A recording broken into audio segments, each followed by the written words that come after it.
وليد الركراكي بيتعامل بمبدا مغسل وضامن جنه. عندنا مثل في مصر يقول لك مغسل وضامن جنه، اللي هو لما يبقى واحد يعني اللي هو مأمن على الموضوع قوي وشايف ان هو واصل له 100%. وليد الركراكي بيتعامل مع منتخب المغرب في كاس الامم الافريقيه بنفس المنطق، اللي هو ايه، لا يا باشا البطوله بتاعتنا البطوله يا باشا، هنكسب اللقب يا باشا. احنا اللقب الافريقي ده في الجيب. هات يا باشا اشرف حكيمي معانا يحتفل، هات مش عارف مين عشان خاطر ايه، تحس كده في والله مع كامل احترامي يعني ده مش تفكير حد جاي يكسب البطوله. الطريقه اللي بيتم بيها اداره الامور جوه المنتخب المغربي في اول ماتشين سيئه. ايه الفارق ما بين مباراه مالي ومباراه جزر القمر؟ الفرق بس في جوده الفريق اللي انت بتلعبه. منتخب جزر القمر ما قدرش ان هو يتماسك ال 90 دقيقه فخسر.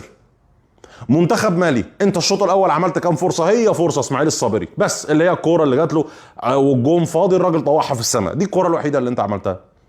الشوط الثاني اتفرج على كميه التسرع بعد التغييرات يا اخوانا، التغييرات قمه في العشوائيه. التغييرات اللي عملها المدير الفني المغربي وليد الركراكي قمه في العشوائيه. كأن الراجل مش فاهم انا عايز اعمل ايه ازاي. عارف انت لما يبقى واحد مصعب الاجابه على نفسه، اللي هو حرفيا الميم بتاع انا قصاد السؤال المباشر في الامتحان، ده وليد الركراكي بالظبط.